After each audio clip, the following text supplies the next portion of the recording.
Hi, my name is Laura Roy, and I am an Orange Theory Fitness member. I actually just did this presentation live at my studio, but I wanted to share some information because I see a lot of questions in the OTF members group on Facebook, and I thought that maybe some people could benefit from this information. So I have a bachelor's degree in biochemistry, which ignited my interest in nutrition. They kind of go hand in hand.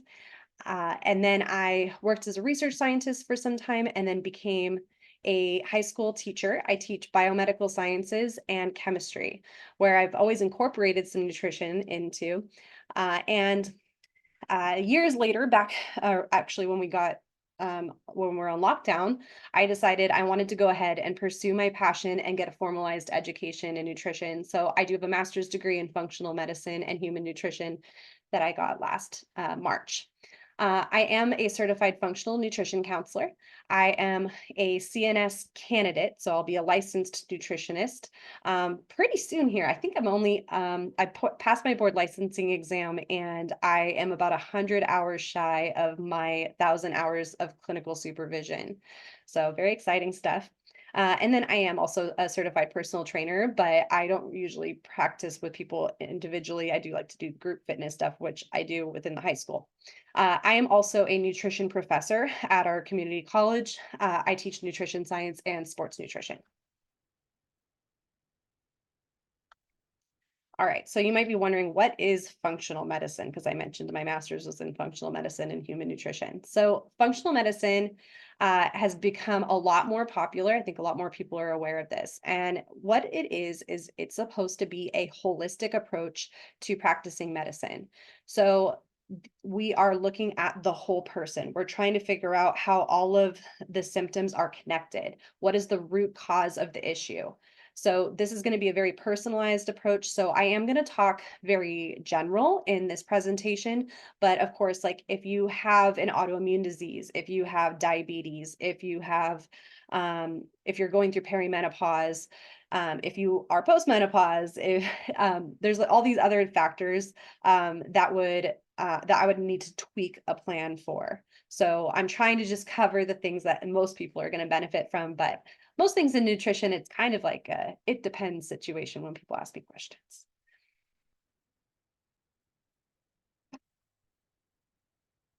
All right. So I do want to share a little bit about myself. I think sometimes people think nutritionists are just perfect eaters and they've got it all together, and that's absolutely not the case. So I have some pictures here of me at lots of different weights. I started struggling with my weight back in high school, and I was first, fluctuating within a 5 to 10 pound window, which extended into more of like a 15 to 20 pound window. And before I knew it, there was a point where I was 190 pounds. So throughout this journey, I tried all kinds of different diets. And I think that we all know that diets don't work because you will lose weight with most of them. But it matters what you're doing afterwards. So I'm hoping that in this presentation, I can convince you why you need to eat this certain way and how it can be sustained for the rest of your life. Why not make this transformation challenge not just how much weight you can lose in 8 weeks, but let's make this transformation into you transforming your whole life and not having to ever have to worry about going on these diets ever again. So for me, the game changer really was eating a whole foods diet and really being conscientious of how much protein and how much fiber I was getting. Those are the things that I think are really, really big deal. I'd say the three things that most people are not doing is they're not getting enough protein, they're not getting enough fiber, and they're not getting enough diverse nutrients by eating a lot of different types of foods. And I didn't eat vegetables until I was in my probably late 20s. Like every once in a while, I'd eat some broccoli or some asparagus, but what I'm going to show you here is that we really need to be intentional about eating a lot of different types of foods. And when you start blending things together, like eating, instead of just eating a bowl of broccoli, eating like a variety of bunch of different types of foods and getting creative. And this doesn't need to be difficult. My meal prep takes like hour and a half to 2 hours, chop, oven, done. Very easy. So when I started finally being very, very intentional about these things, the weight just fell off. And so this is in 2020, um, during the lockdown. And I was about 190 pounds there. Now I'm hanging tight at 150. And yes, sometimes I go up a little bit, but I really do think that changing these habits made it easy to keep weight off instead of just going on a low carb diet or just counting calories. And I will say that I did have a lot of other health conditions that just resolved as soon as I started eating a lot of different types of whole foods. And I want to reframe this for you guys. I'm going to try to show you things that maybe you haven't heard before in terms of weight loss, because we know everybody knows, yes, you're supposed to get your vitamins, you're supposed to get your minerals, you're supposed to eat vegetables, but I want to show you why and why you're probably not going to have continued success if you don't. So let's jump in. All right. So I know this is a very dramatic example, but what do you think is going to happen if you ate 1,200 calories per day of Oreos versus 1,200 calories a day of Whole Foods? Um, I'll tell you this, they will both initially result in weight loss. Okay. It's a very low calorie deficit. In fact, I do not suggest that hardly any of you would be eating this low of a range, but I will address what kind of calorie range to aim for in just a moment. But I think most people have the instinct, even my high school students know, like, oh yeah, there's probably going to be a problem somewhere down the line if this is what you're doing to diet. And I'd say that this was the one of the biggest mistakes that I see people make, and one of the mistakes that I always made. I had a calorie goal, and I was worried about that quantity, not about quality. So if you are just trying to fit whatever foods you want to eat into this tight range, you're probably not going to be satiated. You're not going to feel full. You're going to be hungry and fatigued. So I don't think that this is a beneficial way to do it. So let me try to convince you today as to why you really, really, really need to concentrate more on quality than quantity. Okay. So I'm assuming if you're watching this that you did your in-body scan with Orange Theory. So I want to help you guys kind of guess on a calorie range. I do want to preface this by saying that a lot of people, when they start eating adequate protein and adequate fiber, they don't really need to worry too much about calories. But it is a good practice to kind of get aware of really how much you're eating. And a lot of times when people start like logging food, they kind of get an idea of what it looks like, and then you don't have to keep logging your food. So that being said, so what we're going to be calculating is our total daily energy expenditure. So you should have your BMR on your in-body scan on your app, and we're going to be multiplying that by an activity factor. So this is not including exercise. So like if you're somebody that works a desk job, you're going to take your BMR and you're going to multiply it by 1.1. Maybe you think you're somewhere in between these, you can do like 1.15. So estimate, I think it's better to lowball this. Oh, I forgot to mention what BMR is. So BMR is basal metabolic rate. So this is the amount of calories you'd be burning if you just sat on the couch all day and did nothing. So like kind of like in a coma, this is how many calories you burn. So we're trying to incorporate the activity factor, and this amount of calories will be kind of a baseline. Obviously, you also are going to be incorporating exercise, which is going to create a bigger deficit. Based on the scientific research, what I recommend is only doing a 250 calorie to 500 calorie deficit per day. So it's kind of old school to do the 1,000 calories. And hey, if you're eating adequate protein and adequate fiber, and you feel good and you can do a bigger calorie deficit, go for it. Everyone's different. But usually it's not sustainable to do these giant calorie deficits. So again, you're going to take your BMR, multiply it by one of these activity factors based on the descriptions here. And that's kind of your baseline. Sometimes you're going to need to incorporate your calories from exercise, but you're only going to be eating about 250 calories to 500 calories less than what you've calculated here. If you wear a fitness watch, you're in good, that's going to be awesome, because you'll really be able to have a better idea of what your calorie deficit is, because you'll know how many calories you burned versus how much you are eating. Oops, wrong way. What happened there? Sorry about that. You'd think I've never presented like this before. Okay, so the app that I recommend for food logging is called Chronometer. I used to use my Fitness Pal, but a lot of the features that were free before are not free anymore. So, chronometer, it is free. And then when I have people sign on as one of my clients, they're added to my pro account and I can see their food logs, which is pretty cool. So, you download this app, sign up. It's going to be giving you its suggested calorie ranges and protein ranges and stuff. You can ignore that. Just do what I'm telling you to do. You can go in and adjust the settings so that it's the calories that you want it to be and the protein and all that good stuff. But um, you can just look at the numbers there. So, whoa, what happened to my image? Okay, I'll be providing a link. It should be right here. I don't know what happened to the picture. But I'll provide a link to my video tutorial because I specify very specifically how I want you to log your food. So for example, you don't just put in a turkey sandwich. You would put in the particular bread that you use and all of that good stuff. Okay, so again, I'll just provide that to you guys. So sorry about that.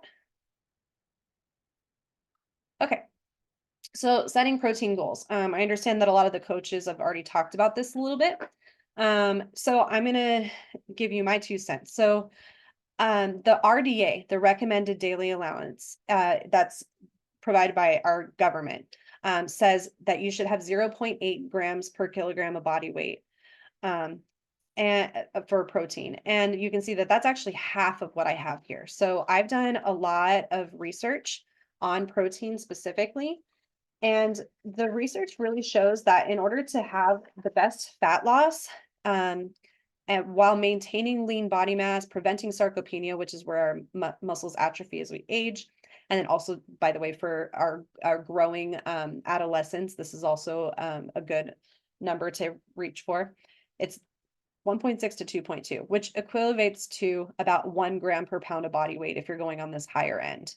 Okay, so then if you want to go on the lower end, it'd be 0.7 grams per pound of body weight. So for example, I'm 150 pounds, so I would want to eat about 150 grams of protein. If you do have the lean body mass from your in-body scan, you can use 1 gram per pound of lean body mass. So like, let's say my lean body mass was 130. I can say, oh, I'll do 130 grams to 150 grams per day.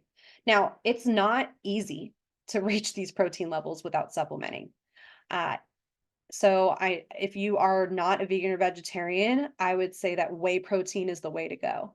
It has antioxidant activity, it's anti-inflammatory, it helps regulate blood sugar, and it is the most bioavailable protein, meaning you can absorb it really fast, and it has a lot of a particular amino acid called leucine, and that helps stimulate muscle protein synthesis, so building muscle. Even if your goal is fat loss, then you're going to you still want to make sure you're getting enough protein and you don't want to lose any lean body mass. And that's also going to help you so that, yeah, so that you're not breaking down your muscles for energy, which is a concern when we are in a calorie deficit. Oh, and I should mention, if you are looking to increase lean body mass, rather than doing a 250 to 500 calorie deficit per day, you can do you're going to be doing a 300 to 500 calorie surplus per day. So you get to eat more. Yay. But you're still going to follow the rest of these principles. Okay. So setting fiber goals. Well, this one's easy because everyone needs about 25 to 35 grams per day. I recommend you start logging your food, see where you're at with your fiber. And in my tutorial video, it shows you how to determine that. And if you're nowhere close to this, don't immediately jump up to eating this much because you are not going to feel well. I also recommend that you're chewing your food a lot when you're increasing your fiber and you're just going low and slow. It's important that you're doing diverse fibers because they provide different benefits. And I'm going to go into that in just a moment. And I think that most people just think about fiber as helping with poop, right? Digestion. But it's also going to help regulate blood sugar, which we want all of it, all of us want our blood sugar to remain regulated. It can lower cholesterol, decreases inflammation, increases satiety, again, meaning like you're feeling full, like you don't need to eat more. And also, it has impacts on our fat metabolism. So, this is really important. I'll be talking about that in a moment. So, these diverse fibers, what they do is they feed our microbiome. So, that these are the bacteria that live in our gut. And we are actually made up of way more microbes than we are of human cells. These play a very important role in our health. It's going to regulate our metabolism, our inflammation, our immune system. Uh, I can go on and on. And by the way, with all of these topics, I could literally talk for hours about them. I'm just trying to condense some of the information, and then, of course, when we hold the Q&A session, you guys can ask additional questions about these things. So here you can see that they've looked at we can well basically what we've done is we've been able to sequence people's microbiome, and we can see what bacteria they have a lot of, and we have good microbes and we have ones that can cause some health conditions, and both are there, but we want to make sure that we have a good ratio of them. So if we were to take the sequence of the microbiome of a normal weight person versus somebody who's overweight or obese, with 90% accuracy, we can determine which microbiome belonged to which person. So you can tell by looking at these ratios whether somebody is overweight or obese, which is pretty incredible. And this is true of a lot of different conditions. I'm just focusing here on weight loss. So we want to make sure that we're increasing these good bacteria and we're decreasing these bad bacteria, because as a result, with the bad bacteria, we can have we can get leaky gut, where we have spaces between the junctions of our intestinal cells, and then we're getting all this extra inflammation. We notice that people have more insulin resistance when they have these bacteria. They tend to have a not good lipid profile, having high bad cholesterol and triglycerides. Um, lots of negative effects here. So, what do the bad bacteria eat? The bad bacteria like simple sugars, refined carbohydrates. They like saturated fats. Then we've got our good bacteria, which they like to eat fibers, and they also like to eat polyphenols, which are the compounds that make up the colors of different whole foods. So you can see that besides the fact that we just know that people say, yeah, it's bad for you to have a lot of saturated fat. Oh, it's good for you to eat foods that have lots of pretty colors and stuff. It's actually impacting us on this level. Okay. So we want to support our microbiome. So here you can see that on a Western diet, we're eating very little vegetables and fruits and stuff, and we're eating a lot of processed foods and a lot of meats and cheese. So in that situation, you're going to have more dysbiosis, so more of the bad bacteria. And if we kind of flip that and we make sure we're eating more of the vegetables, whole foods, and less of the other things, then you're going to have a good microbiome. So, what happens when we feed, and by the way, I know this is a very sciencey slide, but I'm very adamant about showing people why I'm asking them to do things. I want you to know there's proof behind this. There's scientific evidence.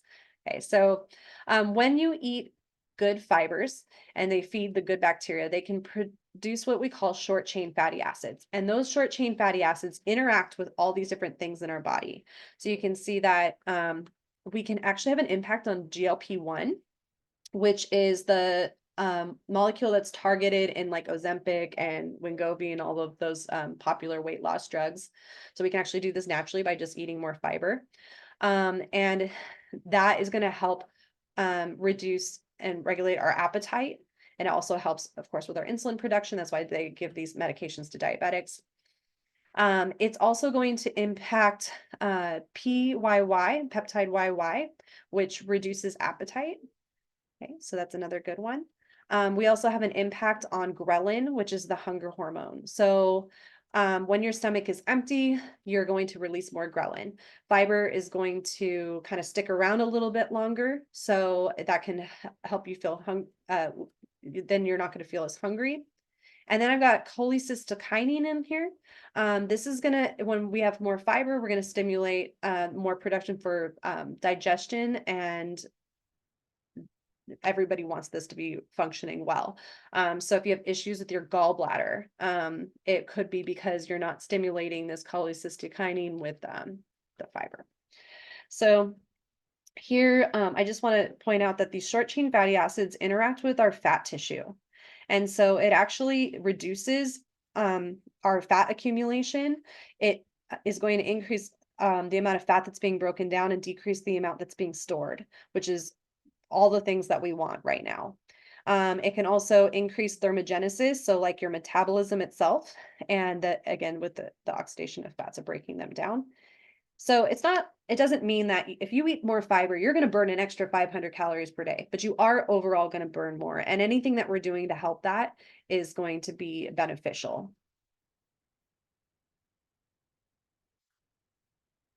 All right. So, I kind of focused a little bit more in on vegetables, and then of course fruit would be involved there as well. Fruit does have simple sugars in it, but it's accompanied by fiber, especially if you're eating things like apples and berries. Not as much with like the melon; those don't have as much fiber. But if you're eating a lot of those, you're going to be providing yourself with fiber. And I'm so sorry, I can hear my kids screaming in the background. I apologize. I've got a 4 and a 6-year-old.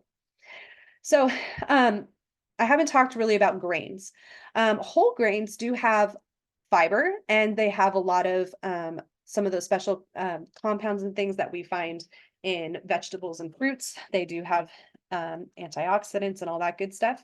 The problem is that most of the carbohydrates that Americans are eating are refined carbohydrates. So, what they do is that we've got our whole grain, and they strip off the bran and often the germ. And that leaves us with the white version, right? So instead of having brown rice, now you got white rice. And what we lose there is most of the fiber. So a lot of times, like white rice or white bread won't have like any fiber. So we stripped that off.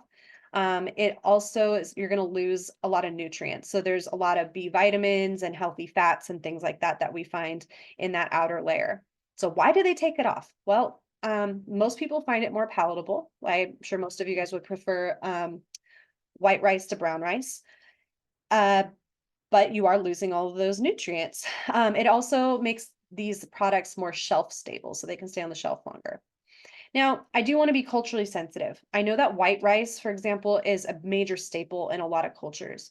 So, how could we mitigate this, like, and not have um, the effects that we see with refined grains? Because we don't want when we strip off all the fiber, now you are going to have more of an impact on your blood sugar, and we don't want to be spiking our blood sugar. So if you ate these things with a lot of vegetables, for example, that could help mitigate those effects. So that was something that I would recommend. But if you can get used to eating the whole grain version of things, you're going to be a lot better off. So carbs are not the enemy. Bad carbs are the enemy. I'm going to talk a little bit more about that in a second. So here we've got 100% whole wheat, which is what we would be looking for if you're looking for bread, not whole grain, not made with whole grains, but 100% whole wheat. You can see that for all these vitamins and minerals and protein, we've got a lot of those when we have the whole wheat version. Once we do the refined version where they strip off that layer, you have so much less of those things. Okay. So we only have so many meals we can eat a day, right? Without overeating. So you want to think about everything that you put in your mouth should be providing lots and lots of nutrition, because it's really hard to get all of the nutrients that we need. So you need to be intentional about it. Okay. Then this is the enriched one where they just add stuff in, which we're not sure if it has the same impact as when it was just already in the product when you're adding it in later. Okay, so I mentioned simple versus complex carbohydrates. What we're looking for is things that are not going to spike these blood glucose levels, because that's not good for anybody's health. So, and also, this is going to result in, blood sugar crashes and not feeling as cognitively clear, and not having as much energy, not having as much good quality stored glycogen in our muscles so that we can keep exercising. So simple carbohydrates are going to be more of our processed foods. Some fruits are going to be more on the simple carbohydrate side, whereas complex carbohydrates not only have like these long chains of glucose molecules making up our starch, so it takes a long time to break them down, but they're usually accompanied also by fiber. Okay, so fiber is going to stop us from having those big blood sugar spikes. Okay. So I know that a lot of people when I ask like when have you had success with weight loss? And a lot of times they'll tell me, well, a lot of people do Weight Watchers, which is going to be calorie counting, but a lot of people also say going on a low carb diet. Obviously, a low carb diet is not sustainable. People cannot stay on it long term. I don't think that anything we're doing right now should be about this short term. I think this should be a transformation for your life. So that's just my little side note. And of course, whenever we do any kind of these extreme diets, uh, it, if you do that and you lose weight and then you go back to doing exactly what you were doing before, you're gonna end up in the same spot again. Okay, so um, with ketogenic diets, there's a lot of really positive research, but that research was done in rats, in men, in diabetics, and people who are obese or very overweight. So I mention this because I know that at least in my gym, there's a lot of normal weight women who are working out with me. And what I want to say about the ketogenic diet for them is that um, we have found it increases cortisol, which is our stress hormone. It can increase our visceral and total body fat. It can have really negative impacts on our thyroid, which is responsible for our metabolism. And then most people have less microbiome diversity, which is a bad thing. We want it to be very diverse. So I will say though that for men that are like, oh, okay, cool, then I can go ahead and do it. Um, in terms of athletic performance, there's negative impacts with ketogenic diet. I know there's one study that everybody hangs their hat on that came out about that, but if you really dig into the research, it's not a good thing. We need carbohydrates in order to um, perform better. So I don't recommend that. So I would say stick with the healthier carbohydrates. Okay? I don't have specific carbohydrate recommendations in terms of like how many grams you should have per day, because that's going to be something I would determine on an individual level. So um, the ketogenic diet really is supposed to be predominantly fat. So I just wanted to bring this up because in case anyone's like, ooh, that's a good idea, I want to do keto. It is not meant to be just eating as much meats as you want and cheese and not eating any carbohydrates. That's not how it's been researched. So this is really more what it looks like. You have to get real technical. And when I work with somebody one-on-one, I can provide all this information and guide them through it and then help guide them into a healthy, normal Mediterranean style diet after they're done with this. But I usually only would recommend it for 2 to 3 weeks. And I typically only recommend it to people who are obese, people who have blood sugar dysregulation, and people with fatty liver disease. All right, I'm going to blow your mind right now. So I want to talk about intermittent fasting. So I did intermittent fasting for years. I know that there is so much positive research about how it helps with our cell cleanup, it helps with our blood sugar regulation, it helps with inflammation. I can go on and on and on. I have some of these things listed here. So when I took sports nutrition in grad school, I was blown away when I was told, nope, this is not the case for exercising women, especially women who don't need to lose much weight. And I ended up doing a deep dive and read every single paper I could possibly find to see what the deal is here. And so in non-diabetic and non-obese women, we had decreased insulin sensitivity. Okay, so that means we're going to have more blood sugar dysregulation, decreased autophagy, so not as much cell cleanup, more oxidative stress in our body, which increases inflammation, interrupts sleep. So it's on and on of negative things. So I do not recommend intermittent fasting for exercising women, especially fasted exercise. We can get all these positive things that we see in the research in men from just exercising. So what I would recommend is, like, especially if you're working out in the morning, like, have a tangerine, have a half a banana, eat a few slices of apple, do something. Don't go in it completely fasted because you're going to have negative effects. And when I wore a glucose monitor for a period of time, I saw these effects. If I was working out fasted, I had enormous spikes in my blood sugar, which is, again, not a good thing. We don't want to see that. And while blood sugar is high like that, you're not going to be breaking down fat. Okay. Now, men, I do want to comment that although you can get a lot of these benefits, you do need to consider the fact that there is a lot of research that shows that when you're working out fasted, and then you are going to have negative impacts on your body composition. We don't want you losing lean body mass. So I would say, play around with it, and everyone's a little different. So I know a lot of you are probably saying, I'm not hungry in the morning. Just fuel yourself just a little bit. Um, and in terms of days that you're not exercising in the morning, ladies, it's totally fine to just 12, 13 hours. Fine. That's good. What we don't want you to do is be eating like late after dinner, like, eat breakfast, stop eating after 6, 7 p.m. if you can.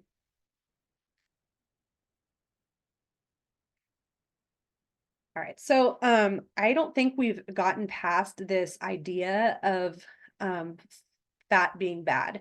In the 90s, they're like, oh, everyone needs to stop eating as much fat because we got cardiovascular disease, and they removed it from everything. And guess what? They replaced it with sugar because fat makes things taste good. So they took out the stuff that makes it taste good, and now they're putting in um, sugars, which are, really negative impacts. So healthy fats make you feel more satiated. So even though there's a lot more calories involved with fats, you're going to feel full longer. Okay. Um, and it's going to help support our sex hormones, which we know play a big impact on all kinds of things. And we want to make sure that we reduce inflammation. When you have inflammation, it's going to be hard to lose weight. So concentrating on these healthy fats is going to be very important. And I typically, especially in athletes, I won't want them to drop their fat percentage below 30%, maybe 20% at the very most, but below 20%, you're in trouble. All right, so here are some examples of sources of omega-3 fats. I do want to point out that especially if you're a vegan or vegetarian, or you're just somebody who doesn't eat seafood, because you can see this is predominantly seafood, um, you can get healthy omega-3 fatty acids from other sources, and this is not an extensive list. You can do a little Google search on that. These have what we call ALA, and ALA can kind of be converted into EPA and DHA, but not very efficiently. So as you can imagine, most people are deficient in EPA and DHA, and these are essential fats that we need to get from our diet. So sometimes the supplement is going to be recommended, but if you can be intentional about eating these foods that contain it like a couple times, 2 to 3 times a week, you're going to be in good shape. And by the way, there's a lot of really bad supplements for omega-3s out there. So typically I try to work with my clients to show them the best products for that. All right. So this is my favorite part. So eating the rainbow. So I know that it's easy to, when you're dieting, to just say like, oh, if I just eat these things and make it really, really simple, like I just eat, chicken with broccoli and brown rice, and over and over and over and over again, you're missing out.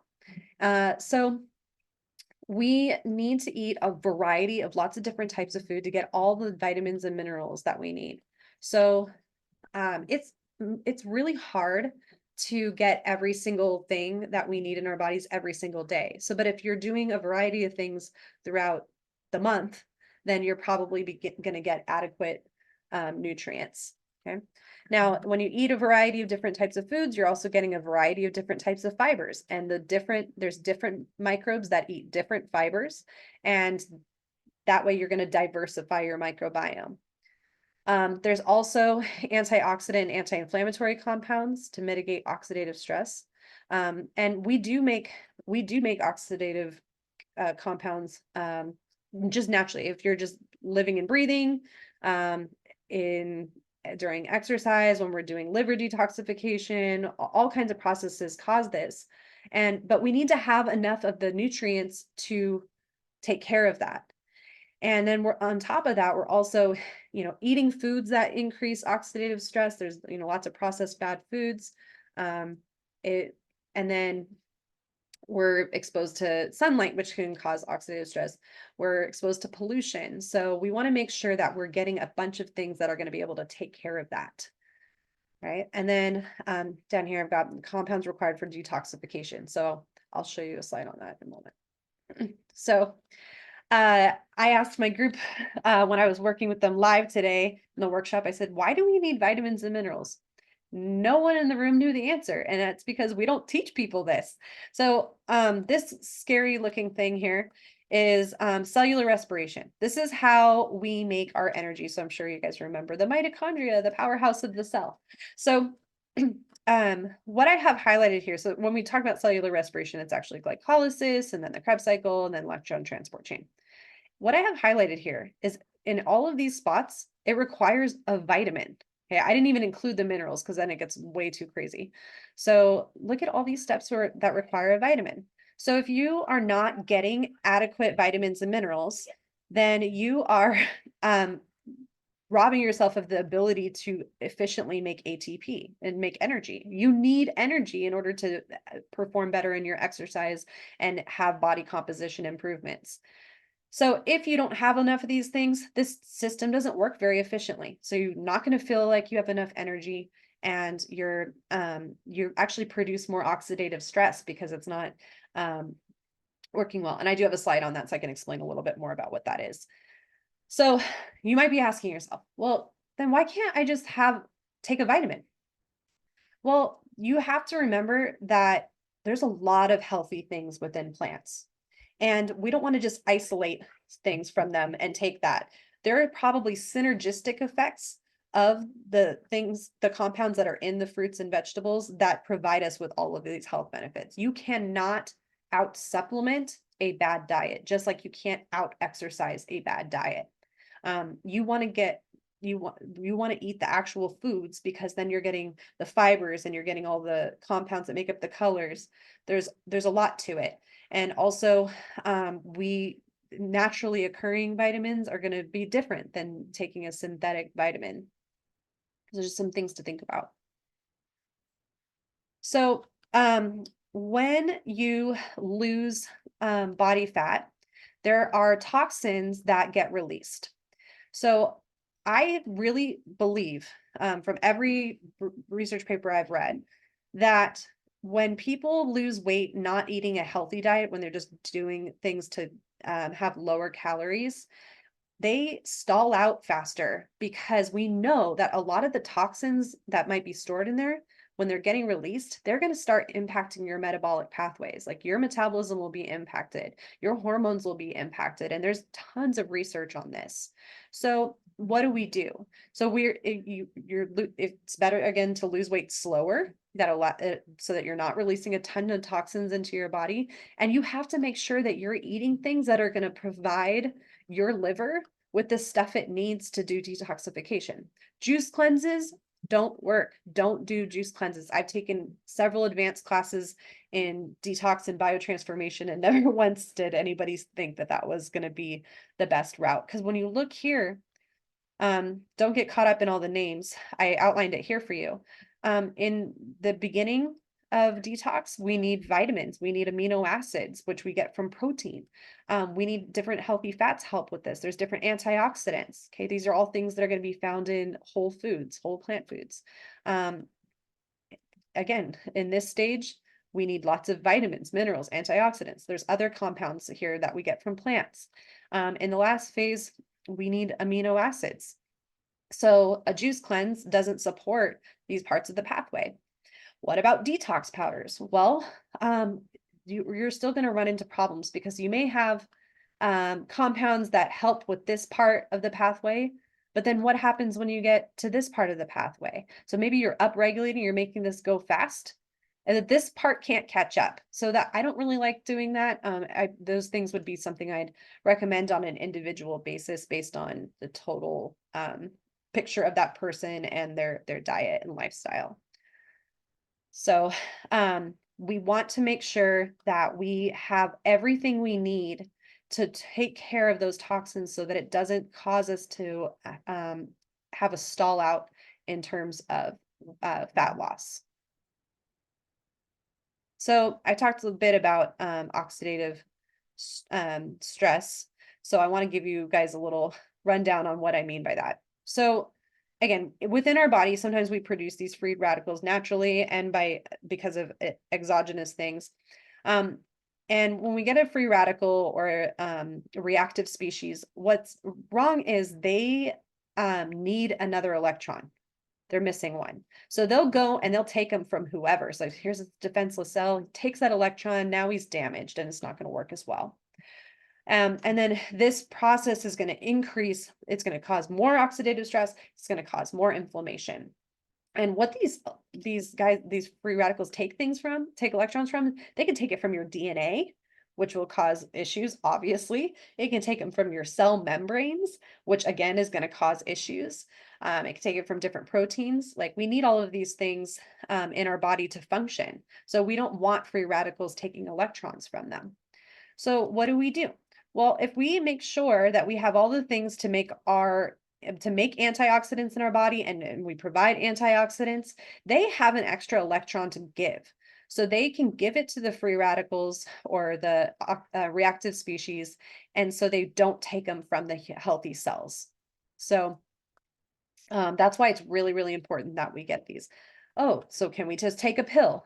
No, some people do need increased antioxidants for different health conditions, and maybe we would do some sort of supplement. But again, we have the synergistic effects, the things that are working together within plant foods that we, in order to support our health overall. You don't want to just have to take a pill for every single little thing. Another note on detox is water. So I don't have my water bottle in my room with me, but I got this big 64-ounce obnoxious stainless steel water bottle I got on Amazon. I drink 1 to 2 of those a day. And I do that because I know that if your urine is more concentrated, your kidneys are not going to excrete those toxins. They might get reabsorbed into your bloodstream. So again, we were trying to make sure that we're providing our body with every opportunity to keep doing what it needs to do and continue to lose weight. Also, I'm sure you've heard like when people say like, oh, before you eat, drink a glass of water because it's going to make you feel more full. So also just drinking water throughout the day is going to be helpful because when your stomach is empty, we release this hormone called ghrelin, and it talks to our hypothalamus in our brain and says, yeah, we need to eat. Well, if your stomach's full, then we don't release that. But let me ask you this. Do you think that just because your stomach is empty means that you should be eating? Because it does not mean that you actually need food. Being hungry and needing to eat are two completely different things. Okay, so keep that in mind. So I know there's a lot of information that I covered here. Here's my information if you want to reach out about anything. And I have information on my services if you did want to sign on to work one-on-one with me. It's on my website. And I hope to see you guys at the Q&A session.